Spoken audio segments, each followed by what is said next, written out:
Kyle here from Honeyguide. Measurable ROI isn't just some buzz phrase we throw around. As your digital partner, it's the core promise we deliver on, ensuring that your investment translates into quantifiable growth and a clear path to financial success. Let me show you what I mean. So this is a market sizing exercise we did with a client who was starting her lactation consulting business. And our goal with an exercise like this is to align on expectations and then empower strategy and decision-making with data. So what we have here is a TAM, SAM, SOM calculator, just in a spreadsheet, nothing special. And the orange boxes are where we're gonna fill in our assumptions, okay? And so if you don't know what TAM, SAM, SOM are, that's okay, I'll explain. So TAM is total addressable market. So based on where you wanna play, it's everything that you could possibly fetch. In this case, it's lactation consulting in San Antonio. The SAM is your service addressable market. And so based on strategy, this is going to be, okay, how much of the total market could you actually fetch? And then the service obtainable market is like, okay, what's realistically obtainable in year one, for example. So in this case, we know that there are 32,000 babies born in San Antonio annually.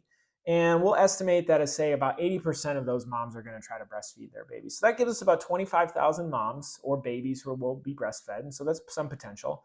And then of those, how many of them are going to seek lactation support? We'll say about 20%.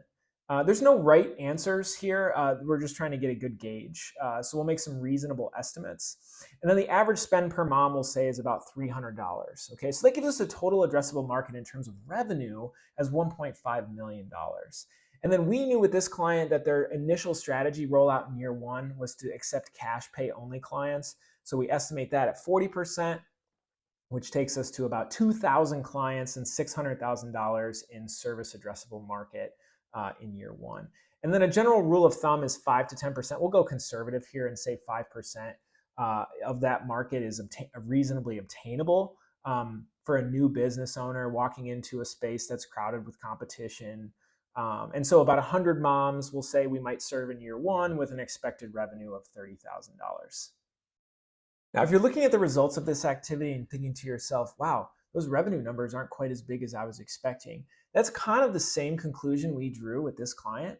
And so what was really interesting about doing this activity was that it sparked a lot of really good conversation about, hey, are there some other levers or a different strategy approach we could take to expand the market opportunity in year one? So it was really fruitful from that perspective for both of us, because we knew eyes wide open what we were getting into based on what we were planning to do.